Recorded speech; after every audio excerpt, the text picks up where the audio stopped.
JDS Yeshwanthpur ವಿಧಾನಸಭಾ ಕ್ಷೇತ್ರ ಜನತಾ ಸಮಾವೇಶ ಹಾಗೂ ಬೆಳ್ಳಿ ಹಬ್ಬದ ಸಂಭ್ರಮದ ಸಮಾವೇಶಕ್ಕೆ ಸ್ವಾಗತ ಕೋರುವವರು ಶ್ರೀ ಟಿಎನ್ ಜವರಾಯಗೌಡರು ವಿಧಾನ ಪರಿಷತ್ ಸದಸ್ಯರು, ಸ್ಥಳ ಕೊಮ್ಮಘಟ್ಟ, ನೈಸ್ ಗ್ರೌಂಡ್, ಕೆಂಗೇರಿ, ಬೆಂಗಳೂರು. ಇನ್ನು ಜೆಡಿಎಸ್ ಯುವ ಘಟಕದ ರಾಜ್ಯಾಧ್ಯಕ್ಷ ನಿಖಿಲ್ ಕುಮಾರಸ್ವಾಮಿ ಅವರಿಗೆ ಕ್ಷೇತ್ರದ್ದೇ ದೊಡ್ಡ ಚರ್ಚೆ.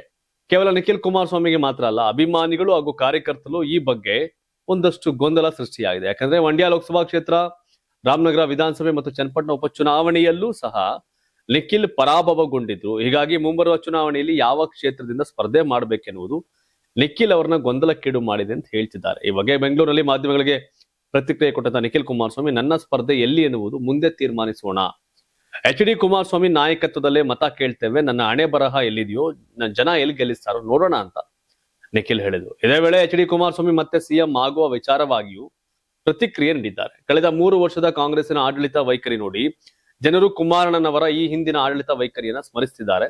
ಹೀಗಾಗಿ ಈ ನಾಡಿನಲ್ಲಿ ಸಿಎಂ ಆಗುವ ಅವಕಾಶ ಸಿಕ್ಕಿದ್ರೆ ಜನರಿಗೆ ಒಳ್ಳೆಯದಾಗುತ್ತದೆ. ಆದ್ರೆ ನಾವೀಗ NDA ಮೈತ್ರಿಕೂಟದಲ್ಲಿದ್ದೇವೆ, ಹೈಕಮಾಂಡ್ ನಾಯಕರು ತೀರ್ಮಾನ ಕೈಗೊಳ್ತಾರೆ ಅಂತ ನಿಖಿಲ್ ಕುಮಾರಸ್ವಾಮಿ ಹೇಳಿದ್ರು.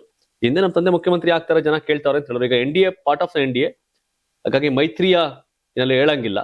ಇಲ್ಲಾಂದ್ರೆ ಇತ್ಲ ಕಡೆ ವಿಜಯೇಂದ್ರ ಅಂಟಿ ಮತ್ತೆ ಗುರ್ ಅಂತಿರುತ್ತೆ. ಹಾಗಾಗಿ ಒಂದು ಸ್ವಲ್ಪ ಡಿಪ್ಲೊಮ್ಯಾಟಿಕ್ ಆಗಿ ನಿಖಿಲ್ ಕುಮಾರಸ್ವಾಮಿ ಹ್ಯಾಂಡಲ್ ಮಾಡ್ತಿದ್ದಾರೆ. ನೋಡ್ಬೇಕು. ಜೆಡಿಎಸ್ ಪಕ್ಷ ಸ್ಥಾಪನೆಯಾಗಿ 25 ವರ್ಷ ಆಯ್ತು. ಹೀಗಾಗಿ ಬೆಂಗಳೂರಿನ ಕೊಮ್ಮಘಟ್ಟದ ಬಳಿ ಬೆಳ್ಳಿ ಹಬ್ಬ ಸಮಾವೇಶ ಆಯೋಜನೆ ಮಾಡಲಾಗಿದೆ. ಸಮಾವೇಶದ ಪೂರ್ವಭಾವಿ ಸಿದ್ಧತೆಯನ್ನ ಜೆಡಿಎಸ್ ಯುವ ಘಟಕದ ಅಧ್ಯಕ್ಷ ನಿಖಿಲ್ ಕುಮಾರಸ್ವಾಮಿ ನೋಡಿದ್ರು. ಬಳಿಕ ಮಾಧ್ಯಮಗಳ ಜೊತೆ ಮಾತನಾಡಿದ ನಿಖಿಲ್, ಈಗಾಗಲೇ ವಿಜಯಪುರದಲ್ಲಿ ಸಮಾವೇಶ ಮಾಡಿದ್ದೇವೆ, ಬೆಂಗಳೂರಲ್ಲಿ ಶನಿವಾರ ಮಾಡ್ತಾ ಇದ್ದೇವೆ. 1 ಲಕ್ಷಕ್ಕೂ ಹೆಚ್ಚು ಜನ ಸಮಾವೇಶಕ್ಕೆ ಬರ್ತಾರೆ. ಮುಂದೆ ಕಲ್ಯಾಣ ಕರ್ನಾಟಕ, ಮಧ್ಯ ಕರ್ನಾಟಕ, ಹಳೆ ಮೈಸೂರು ಭಾಗದಲ್ಲಿ ಸಮಾವೇಶಗಳನ್ನ ಮಾಡ್ತೇವೆ. ಶನಿವಾರದ ಸಮಾವೇಶದಲ್ಲಿ ಎಚ್.ಡಿ. ದೇವೇಗೌಡರು, ಎಚ್.ಡಿ. ಕುಮಾರಸ್ವಾಮಿ ಸೇರಿದಂತೆ ಮಾಜಿ ಹಾಗೂ ಹಾಲಿ ಶಾಸಕರು, ನಾಯಕರುಗಳು ಭಾಗಿಯಾಗ್ತಿದ್ದಾರೆ. ಲೋಕಸಭೆ ಚುನಾವಣೆಯಲ್ಲಿ ಒಟ್ಟಾಗಿ ಹೋಗಿದ್ವಿ. ಈಗಲೂ ಬಿಜೆಪಿಯ ಕೇಂದ್ರ ಮತ್ತು ರಾಜ್ಯದ ನಾಯಕರ ಜೊತೆ ಸೌಹಾರ್ದಯುತವಾಗಿ ಹೊಂದಾಣಿಕೆ ಮಾಡಿಕೊಳ್ತೀವಿ. ಒಟ್ಟಿನಲ್ಲಿ ರಾಜ್ಯದ ಅಭಿವೃದ್ಧಿ ಆಗ್ಬೇಕು, ರಾಜ್ಯಕ್ಕೆ ಒಳ್ಳೆಯದಾಗಬೇಕು ಅನ್ನೋದು ನಮ್ಮ ಉದ್ದೇಶ. 2028ರ ಚುನಾವಣೆಗೆ GBA ದಿಕ್ಸೂಚಿ ಆಗಲಿದೆ. ಈ ಚುನಾವಣೆಯಲ್ಲಿ ಏಕಾಂಗಿಯಾಗಿ ಹೋಗ್ಬೇಕಾ ಅಥವಾ ಜೊತೆಯಾಗಿ ಮುನ್ನಡಿಬೇಕಾ ಅನ್ನೋದನ್ನ ಎರಡೂ ಪಕ್ಷದ ವರಿಷ್ಠರು ತೀರ್ಮಾನ ಮಾಡ್ತಾರೆ. ನಾವು ಪಕ್ಷ ಸಂಘಟನೆ ಮಾಡೋ ಕೆಲಸ ಮಾಡ್ತೀವಿ ಅಂತ ನಿಖಿಲ್ ಸ್ಪಷ್ಟಪಡಿಸಿದ್ರು. ಬೆಂಗಳೂರಿನಲ್ಲಿ ನಡೆದ ಸುದ್ದಿಗೋಷ್ಠಿಯಲ್ಲಿ ಕಾಂಗ್ರೆಸ್ ಹಿರಿಯ ನಾಯಕ ಸಲೀಂ ಅಹಮದ್ ಬಿಗ್ ಬಾಂಬ್ ಹಾಕಿದ್ದಾರೆ. ಬೈ ಎಲೆಕ್ಷನ್ ಅಲ್ಲಿ ಕಾಂಗ್ರೆಸ್ ಸೋಲಿಸೋಕೆ ಪಕ್ಷದ ಕೆಲ ಹಿರಿಯ ಮುಖಂಡರೇ ಷಡ್ಯಂತ್ರ ನಡೆಸಿದ್ದಾರೆ ಅಂತ ಹೇಳಿಕೆ ಕೊಟ್ಟಿದ್ದಾರೆ. ಈ ಕುರಿತು ಕೆಪಿಸಿಸಿ ಅಧ್ಯಕ್ಷ DK ಶಿವಕುಮಾರ್, ಸಿಎಂ ಸಿದ್ದರಾಮಯ್ಯರಿಗೆ ACC ಅಧ್ಯಕ್ಷ ಮಲ್ಲಿಕಾರ್ಜುನ್ ಖರ್ಗೆ ಅವರಿಗೂ ಮಾಹಿತಿ ಇದೆ.